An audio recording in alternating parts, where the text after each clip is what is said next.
Hi there, Joe Martinez here with the USS Hornet Sea, Air, and Space Museum. We're starting a series of videos to showcase some places on the ship to get public interest up and to teach docents some training videos, and then we want to share all of that with you. Today we're going to start with the Sea King helicopter we have here. It's an SH-3H, and I have the proud distinction of taking care of it on a National Historical Landmark. And I actually flew in this helicopter, not this type, that one. More on that later. But we want to take you on a walk around, show you what it's about, tell you a few things, and give you a tour that you probably won't normally get. All right, so follow me. Come on.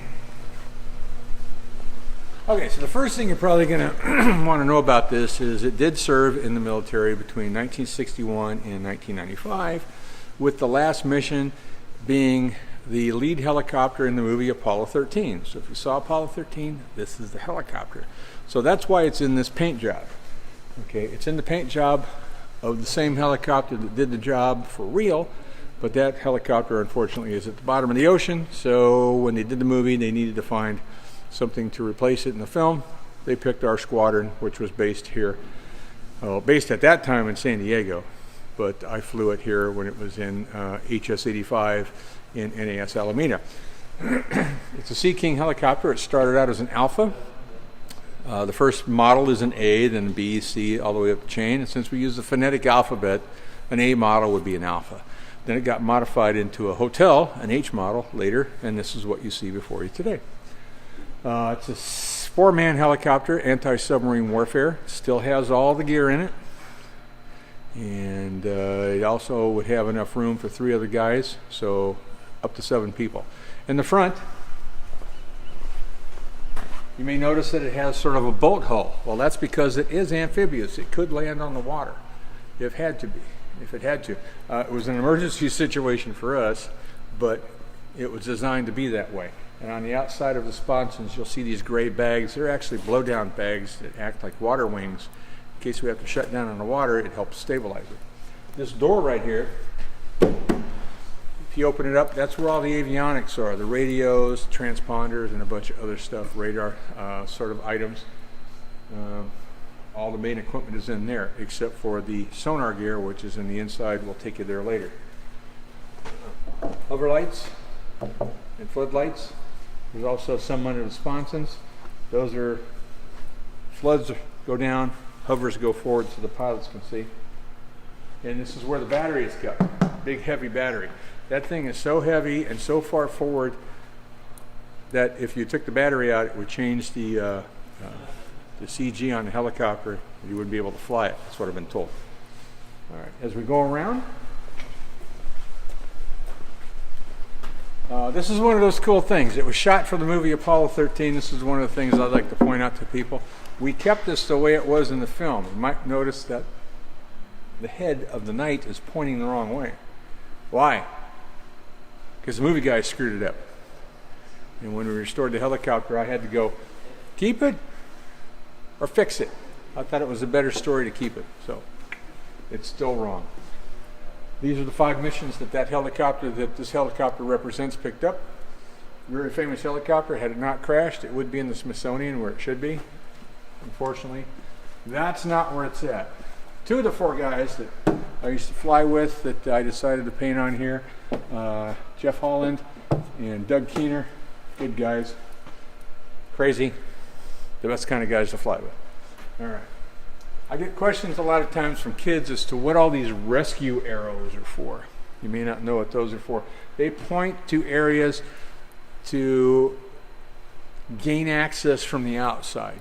Like say, maybe we crash and we're incapacitated. We want the firefighters to be able to pull us out. They all point to handles to pop the windows out, or to cut into a section to get us out, or windows that can be popped out so they can gain access to get into us. Here's one of the steps to get up to the engine compartment so we could do our inspections. Here's one of those blow-down bags. If we go in the water, we can stabilize it by popping these out, because helicopters are notoriously top-heavy. They actually take us and train us in a thing called the Dilbert Dunker, to flip upside down and stay calm and get out of that helicopter once it's all stable, because that's what's going to happen. It'll flip over and you will drown in 3 feet of water if you're not trained to deal with that situation and get out. So the blow-down bags help, but it's not guaranteed. Okay. More rescue arrows. Blah, blah, blah. Number one question I get from kids when I do tours on this helicopter, since it was for the movie Apollo 13, I got to restore the frog on the door. And kids ask me, what's with the frog on the door? Number one question kids ask me. Back when we used to put swimmers in the water to help the astronauts get out of the command module, those were called underwater demolition team guys. And today we call them what? Flatbed. We call them SEALs, and they are organized into teams. So whatever team got the mission for that particular Apollo 13 recovery, I think it was UDT Team 4, I think it was. Somebody will correct me on that. That was their mascot. Okay, look at that guy. Frog with a six-pack, sucking on a cigar, holding a piece of dynamite. Yep, I will stand behind that frog. Okay. On helicopters, I don't know if you can see it very well here. If they're going to carry torpedoes, they carry them underneath what would be their armpits. So that would be in between the sponsons here. And you will see a photograph pop up here in a second that will show you launching one of those torpedoes that I took back when we were doing an exercise off of, I think, Puget Sound back then. Pretty interesting photograph. Okay, here's the cargo door. So our guests can come up and take a look inside of the very spacious cargo area. Have to remind people to stay out because, you know, we want to keep it nice and pristine. Looks pretty spacious from the outside. It's not too bad. Okay. As we move along toward the back,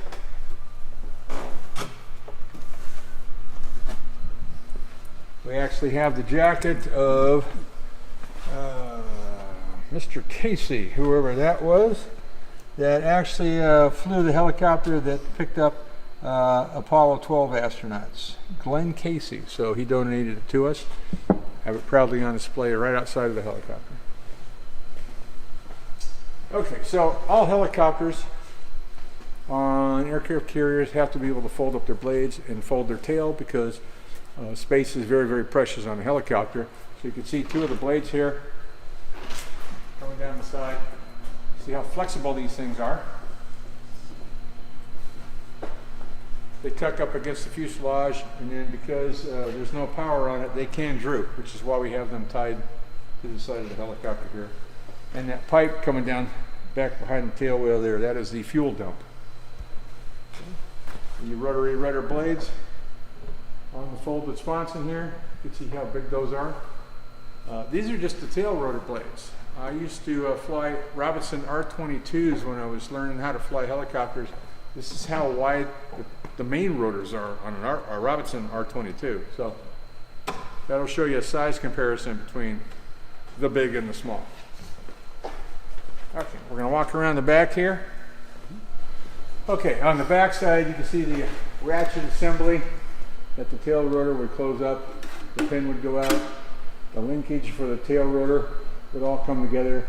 We ratchet it and put a big pin in there. It goes up and keeps everything together, and now we're ready to fly. All right, walking down around the back.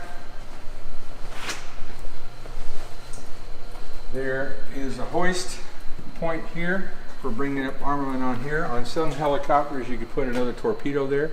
That never happened during my career. Actually, I've never even seen anything mounted on these. But this is where we would put the torpedo,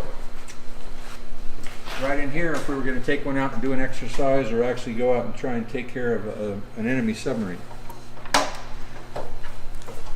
Now on the other sponson, this is a sponson, is long. On that side we would have an instrument called a magnetic anomaly detector, a mad bird, looks like a little missile, and that would detect metal objects underwater passively. So we would trail that behind us to get away from the magnetic field of the helicopter, and we would trail that above the water a couple hundred feet, and if it passed over anything big and metal under the water, it would disturb the magnetic flux of the Earth's atmosphere, or the Earth's magnetic field, and we could detect that without putting anything in the water.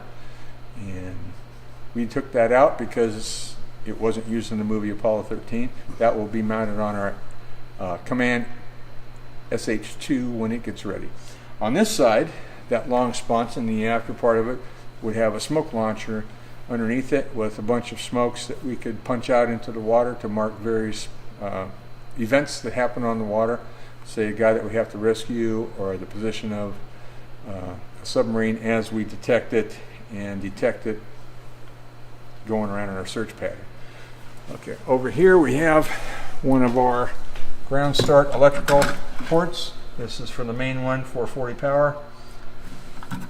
Up near the nose on the other side is another one that's for DC battery power. That doesn't want to close very well. These red caps are manually fueling the 3 fuel bags that we have on board. All the fuel is in the bottom half of the aircraft. We also have a pressure fitting on the other side where the ladder was that we climbed up and looked inside. Again, another blowdown bag for stabilization if we have to shut down in the water. And the crew entry door. Alright, here's how we actually get into the helicopter.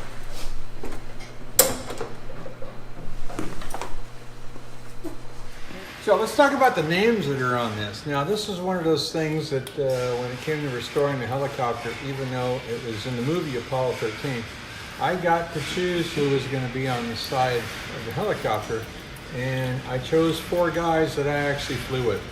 Jeff Holland on the other side, who, well, anytime I had a really good story about flying in a helicopter, it's because he was flying it. You'll have to ask me questions about that in person. And Doug Keener, really good guy. Scott Allen, an FAA guy that retired as a captain, really good guy. And John Pasty Pasternak. If you saw the movie Apollo 13, the swimmer that's in the water that goes and bangs up on the command module and helps out Tom Hanks, that's Pasty. So I'm a god to those guys because I put their names on a helicopter that's on a National Historical Landmark. Got to take care of your buddies. All right, let's go on inside the helicopter and take a look in the pilot's portion of the show. All right, first thing you want to do when you go to the helicopter is check in here. This is a little thing called the broom closet. This is where all the actuators to make everything work moves up and down, and you really want to inspect in there well, because if something goes bad in there, it's going to be a really bad day.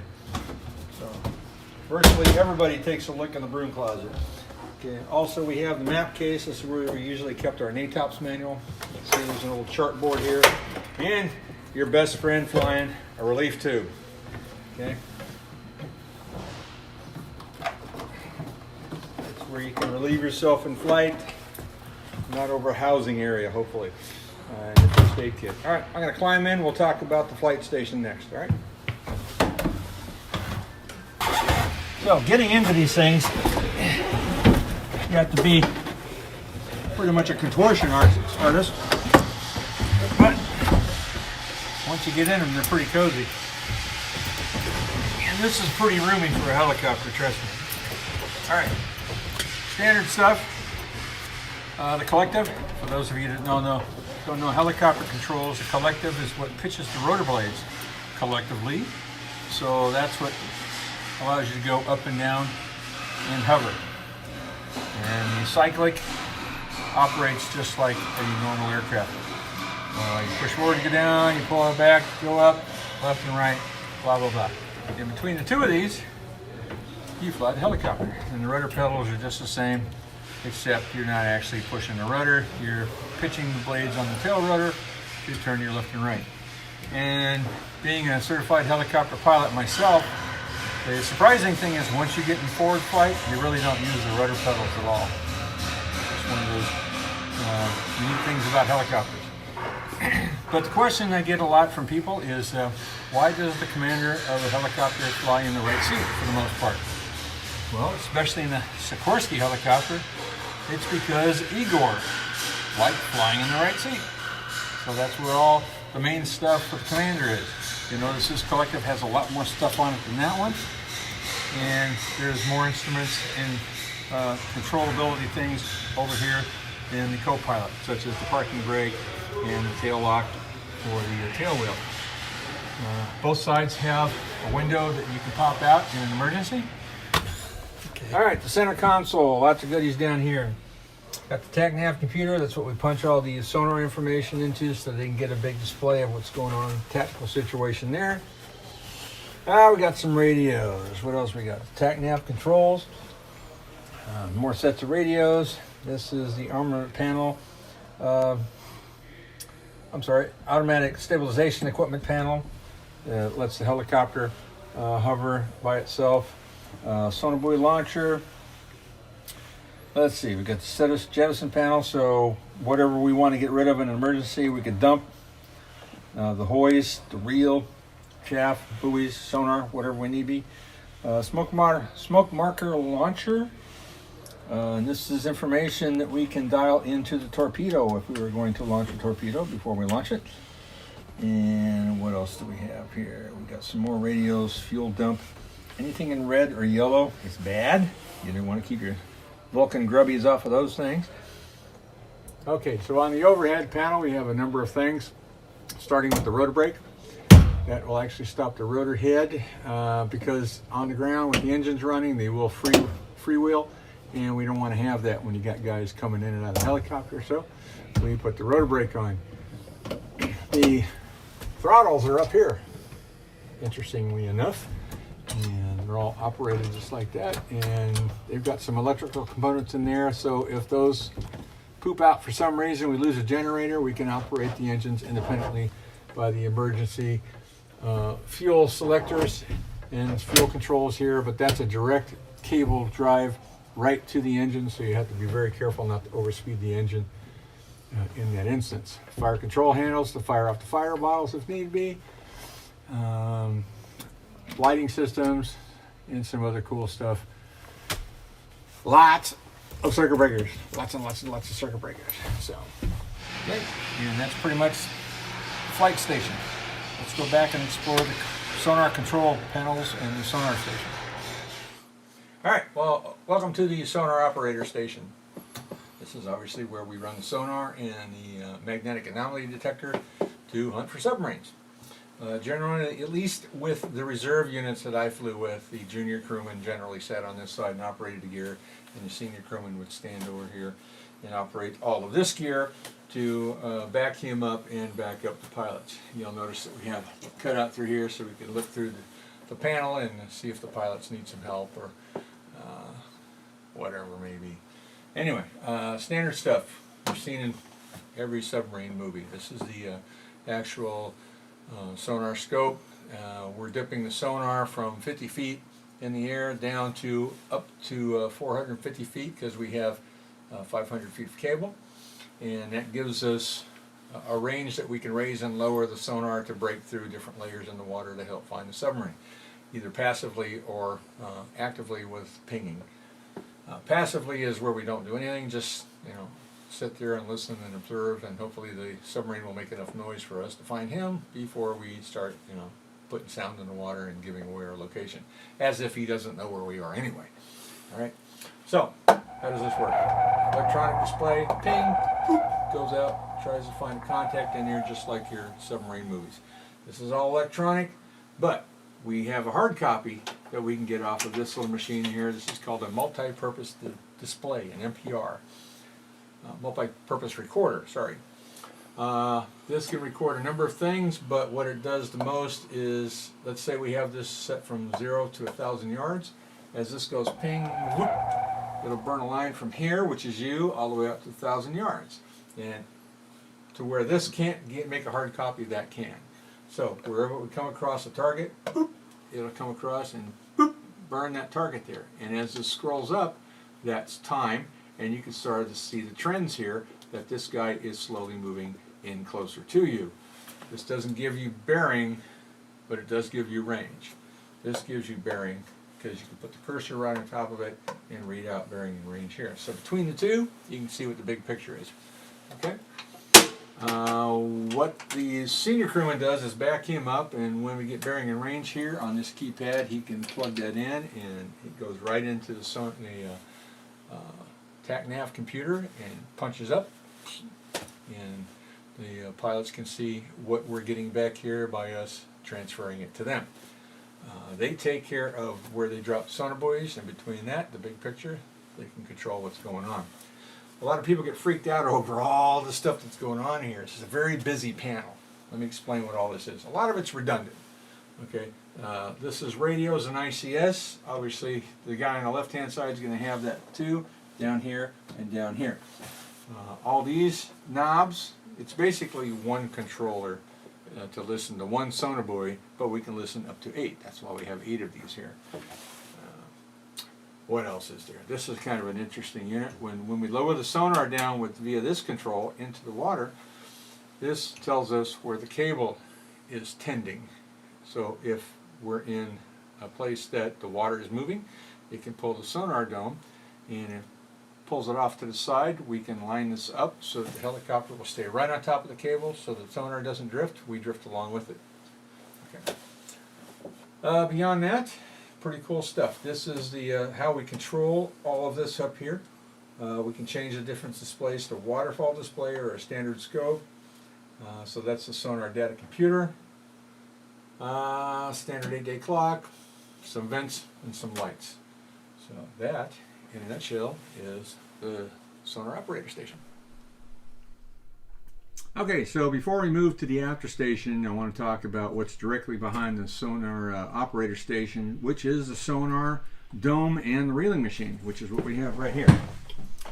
Okay, so this is actually the heart of the operation. We can't do any ASW work, anti-submarine warfare work, without the Sonar Dome, and it's housed in this enclosure right here. It's got a clear section on it, front and back, so as we bring it up and lower it, we can actually turn around and see whether the Sonar Dome is in trail right below the helicopter. That's where we keep it when we transit from one spot to another. Or when we actually bring it up and stow it, we can see that it's up, stowed, and seated, and we're ready to move on. And we can shut the sonar system down. The dome is actually, as you see in the photograph, kind of shaped, kind of like an ice cream cone in a way. It has vertical staves on the outside of the hydrophone, which is the part that does the listening in all of the different directions. And then there's a thing sticking out the bottom, the projector. That's the actual part that goes ping to project out sound, and then the sound comes back and gets picked up by the hydrophones, which is those staves on the side that are actually the listening devices. This is the reel behind it. This is what houses the 500 feet of cable, so we can lower it down 450 feet into the water. Remember, we're 50 feet off the water in a hover as we lower the dome, and this allows us to put the dome in the water in where it's more advantageous as far as the layers in the water to detect the submarine. It's hydraulically actuated, but there are some things we can do to bypass that if we need to. Like say if the sonar gets stuck and the reeling machine just quits on us for some reason, we can push this button with our foot. It bypasses the hydraulics, and we have a speed handle which we can crank that dude up. I've never had to do that, thank God, but I do know some guys that have had to recover it that way by hand. One pushes the button, the other one takes this thing and pulls the whole reel. Glad I never had to do that, but this is where it all is right here. We do have our dome, we do have all the equipment. This helicopter is complete, so we're really lucky to have such a good looking helicopter. All right, let's go back to the after station. Okay, now we're in the after station. We're aft of the crewman position, we are aft of the sonar reeling machine, and we are in the cargo bay area. As you can see, it's expansive, so we can bring cargo in, move people out, whatever we need to do. We also had 3 extra seats for crew if we needed them, so we could carry a total of 7 people. We were only supposed to fly as many people as we had seats for, but of course in an emergency you'd pile in as many people as you could. Also we have the raft here. That was my job and the crewman's job, so that if we had to go down in the water, Our job was to put the raft out and have it inflated before the pilots got into it so they could tiptoe into it without even getting their feet wet. At least that's what we were told. Also, on a hotel model, we have 12 sonar buoy chutes that we can reload. Here's a sonar buoy. This is one of many that we have, many different types. So what we would do is take a specific type, whatever it is, put it in a numbered chute and tell the pilot what sonar buoy is in that chute. And with their tac nav, they can select it as needed, punch it out, mark it in the water, and now we have a good track on it. Okay. Also, what we have is room in the back for a cruise box to take extra gear with us, and some other boxes would go here that we have had removed since it's been a museum aircraft. We no longer need those boxes. Also, we have over here the horse collar, the rescue strut. And this is what we lower into the water to have the rescue person put on, and gets picked up out of the water like that on our hoist. We also have back here, this is a jungle penetrator, much, much heavier. It can go down through the trees, the branches, and with no problem. And then the guy just lowers the seat, climbs on board, puts a strap on, and we haul him up. Also, when we're transporting these sonar buoys, they come in these containers. Now, if you're a Trekkie, the Star Trek universe is full of these, especially the movies. Star Trek The Next Generation has tons of these. It's a cool looking prop that they can paint silver, and it looks real spacey. And it's simply a sonar buoy shipping container. So, next time you watch Star Trek, pick these out. Now, we talked earlier outside about the sponson on the port side having smokes in it. This is what the smoke looks like. This is a Mark 25. It's a saltwater activated flare, basically, that floats in the water. And how you prep these are, you pull the plug out the bottom. That's where the salt water is going to go in. Ignite this thing. And when it hits the water, it'll float like this. Salt water gets in there, it ignites it. This plug shoots out, so you don't want to be flying over it or hovering over it when it goes off. This could punch a hole in your aircraft. And it will burn for up to 15 minutes. And what we would use these for is to mark a datum in the water. Someplace we want to go, oh, there it is, keep track of it, come back again.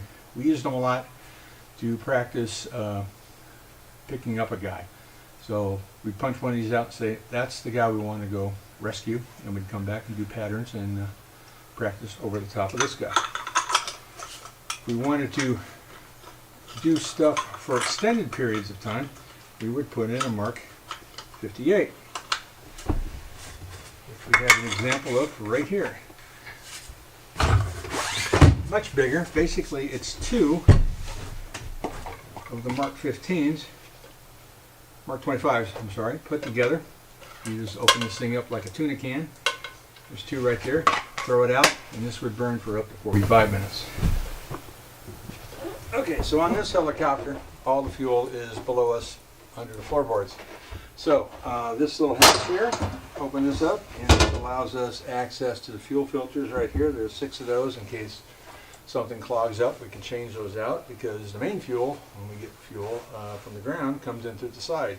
But this dude right here allows us to do aerial refueling, just like a lot of aircraft. And we do it a little bit differently. We come in behind a destroyer or a frigate, fly off to the side of it, hover while we're flying 10-15 knots into the wind, and they raise up a hose to us on the hoist, and we plug it in right there. And while we're flying along, we can take on fuel from that ship, which is pretty cool stuff. It extends our range and our mission capability and our flight time, and it's a pretty convenient thing to do. So, you probably didn't know that. Now you do. Let's talk about the hoist station over here. Okay, so this is actually where you do the hoisting from. Grab the hoist there, you bring it down with this control right here, plug it into your ICS, and this is the thing I always like to show people. This is the tricky part about being a crewman. With this one hand, because you're holding onto the hoist and the cable controlling it, you have to control 3 things at the same time. This is the hoist, this is the ICS. Now the pilots are 15 feet up ahead of you. They can't see what's below you. So once we're on top, they will give you control of the helicopter with a thing called hover trim. This is the hover trim stick. Okay, they would say, you have control, have the light on, say yes, I have control, boom. Now you can fly the helicopter. So you're hoisting, you're talking, and you're flying the helicopter with just one stick while you are trying to stay on top of the rescuee. Okay, this will give you a forward, lateral movement, whatever, up to 4.5 knots, I believe it was. So you just brace your hand, you can go in there and fly the helicopter. And under the right conditions, comes off without a hitch. These things, if they were sloppy, oh my God, that was really a pain because it would like build up and then run away from you. But if they were tight, you could almost think in whatever direction you wanted to go, and it would go. So, tricky part, all this stuff. That was the cool part about being a crewman. All right. Okay, so that is our Sea King helicopter. Hope you come to the ship sometime and check it out. More videos are on their way. After this one, we're going to want to do one on engine technology, from the reciprocating engine helicopters to the T-58 engine, which really revolutionized helicopter design and flight philosophy and a bunch of other stuff. So that's it for this one. Thank you for being here. I want to thank my best buddy Ernie Cooper for making this all possible. I'm the talent and kind of the director, but he does all the technical stuff, and it wouldn't happen without him. Okay? So, from the USS Hornet, Sea, Air, and Space Museum, we'll see you next time. Thank you.